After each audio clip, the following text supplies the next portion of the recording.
दर्शकों, मैं हूं याशिका पाटोदी आपके साथ और आप देख रहे हैं SBCN टाइम्स।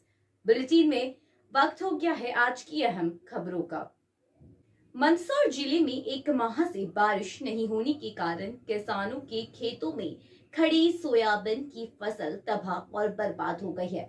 ऐसे में किसानों को समय पर बीमा क्लेम राशि और मुआवजे की मांग को लेकर 1 दिवसीय धरना दिया गया है, जिसके बाद राज्यपाल के नाम नायब तहसीलदार राहुल डाबर को ज्ञापन सौंपा गया। मंदसौर जिले के कई दिनों से बारिश के अभाव में किसानों के खेतों में खड़ी सोयाबीन की फसलें नष्ट हो गई, जिसके बाद भी शिवराज सरकार ने सर्वे तक के निर्देश अधिकारियों को नहीं दिए, जिसके कारण मंदसौर जिले में किसान भाई सदमे से फांसी लगाकर आत्महत्या कर रहे हैं।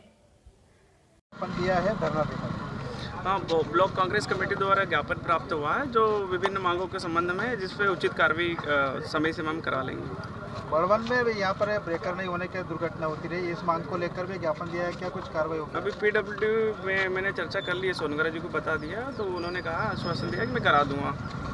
सर कितने समय में हो जाएगा? समय तो नहीं, अभी उनके पास अवेलेबल नहीं होगा तो बुला लेंगे, या कोई पेपर बनाना है तो कोई मटेरियल की रिक्वायरमेंट है उसको पूर्ति करके 2-4 दिन में करवा लेंगे। मल्हारगढ़ विधानसभा क्षेत्र में 100% जो फसलें हैं वो सारी की सारी नष्ट हो गई है। अल्प वर्षा के कारण फसलें बर्बाद हो चुकी है। हम सोयाबीन को देखें, मक्का को देखें, हम मूंगफली को देखें, सारी की सारी फसलें पूरी तरह से ख़त्म हो गई है। जो मगरे की थी, जो पथरीली ज़मीन में थी, वो तो पूरी तरह से ख़त्म हो गई। उसको लेके आज किसान कांग्रेस ने यहाँ धरना प्रदर्शन किया। और यहाँ जो वित्त मंत्री है हमेशा अपने आप को कहते हैं कि खजाने की चाबी मेरे पास है, लेकिन पता नहीं वित्त मंत्री जी खाली निर्देश पे निर्देश दे रहे। अभी तक प्रशासन का कारिंदा दूर दूर तक हम देखें तो कोई आया नहीं है। इसीलिए हमारी आज मांग है कि हम तत्काल यहाँ जो है किसानों के खातों में शिवराज सिंह चौहान पैसा डाले, अन्यथा एक बड़ा जन आंदोलन करने की तैयारी कर रहे हैं। इसके साथ साथ पूरा मल्हारगढ़ विधानसभा बर्बाद हो गया है। शिक्षा के क्षेत्र में हम जाएँ तो स्कूल सब तरह से सरकारी स्कूल ख़त्म हो गए हैं। सरकारी अस्पतालों की स्थिति ये है कि सरकारी अस्पताल में लोगों का इलाज ही नहीं हो रहा है। लाखों रुपए किसानों को जो इलाज के लिए देना पड़ रहा है। कांग्रेस सरकार आएगी तो इस विषय पे ध्यान देंगे और सरकारी स्कूल और सरकारी अस्पताल उनको पुनर्जीवित करने का काम करेंगे। देखिए, इस समय देश के किसानों की क्या स्थिति है, इस पूरी दुनिया से छिपी हुई नहीं है। मैं देश की बात ही नहीं कर रहा, दुनिया से छिपी हुई नहीं है। पूरी दुनिया में इस बात का संदेश है कि भारत के अंदर रहने वाला हर नागरिक, चाहे वो किसी भी वर्ग से क्यों ना आता हो, चाहे वो व्यापार वर्ग से आता हो, चाहे वो शहरी के छोटे दुकानदार हों, चाहे हमारे देश का किसान हो, हमारे देश का किसान वो है 80% जनसंख्या हमारे देश की जो है वो लगभग कृषि क्षेत्र से आती है। और आज हालत ये है कि मध्य प्रदेश के अंदर सबसे बुरी हालत किसानों की है। अभी 4 दिन पहले नाहरगढ़ थाना क्षेत्र में किसान ने आत्महत्या करी। हमारे देश की सरकार को और हमारे मध्य प्रदेश की भारतीय जनता पार्टी की सरकार को सिर्फ इस बात से दुख होता है कि किसान आगे कैसे बढ़ जाए। कभी प्याज के रेट बढ़ते हैं तो 40% टैक्स लगा दिया जाता है, सोयाबीन के रेट बढ़ते हैं तो विदेशों से आयात कर ली जाती है। बड़ा दुख होता है इस बात को लेकर के कि हम किसानों के नेता कहलाने की बात तो करते हैं शिवराज सिंह जी, लेकिन शिवराज सिंह जी के कानों पर इस बात को लेकर जू तक नहीं रेंगती कि हमारे देश का किसान किस प्रकार से, हमारे प्रदेश का किसान किस प्रकार से परेशान हो रहा है। मुझे बहुत आश्चर्य होता है इस बात को लेकर के भी। एक हाथ के मूल्यों पर कोई बात नहीं होती। हमें आश्चर्य होता है इस बात को लेकर के महंगी बिजली को लेकर कोई बात नहीं होती।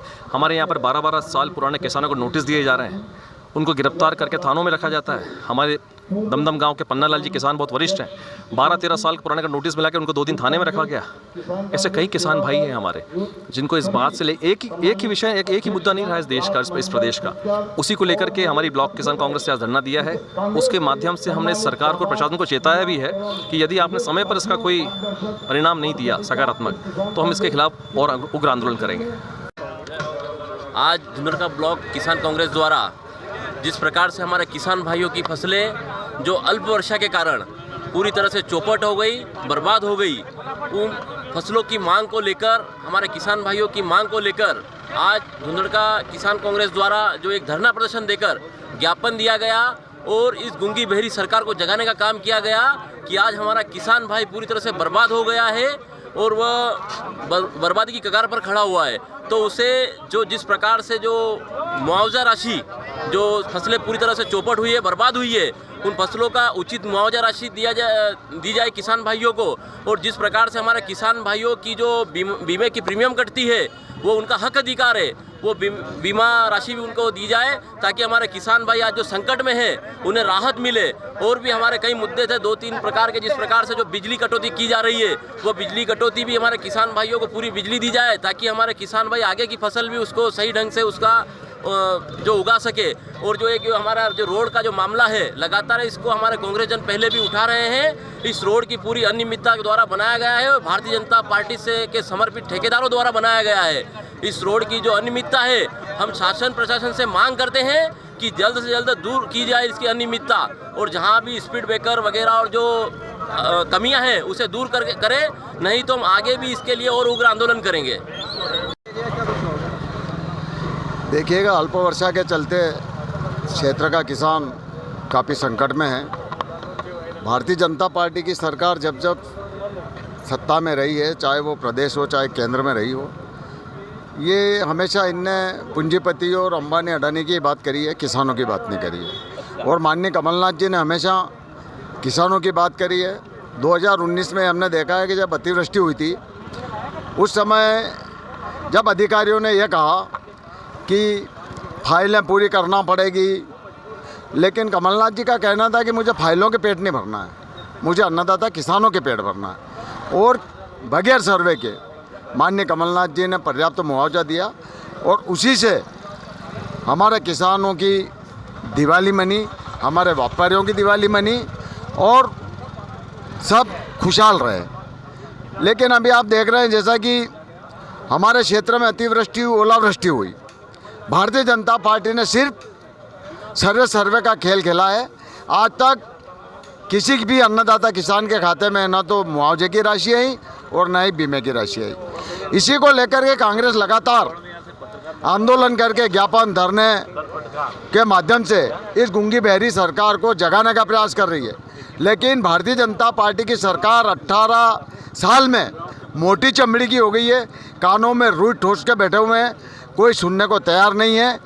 तो मैं आपके चैनल के माध्यम से हमारे अन्नदाता किसानों को आश्वस्त करना चाहता हूं कि 2023 में, जैसा कि सारे सर्वे बता रहे हैं, माननीय कमलनाथ जी प्रदेश के मुख्यमंत्री बनने जा रहे हैं। और सबसे पहले, जहां तक मुझे विश्वास है, सबसे पहले अगर कमलनाथ जी कोई निर्णय करेंगे तो वो किसान हित में करेंगे। और आप याद रखिए कि उस समय भी दिवाली होगी, और वही हमारा अन्नदाता किसान और व्यापारी सब आनंद से दिवाली मनाएंगे। आज बस ये इतना है यहाँ पर आज धरने के माध्यम से। अहम खबरों में आज के लिए इतना ही। देश और प्रदेश की खबरों के लिए देखते रहिए SBCN टाइम्स।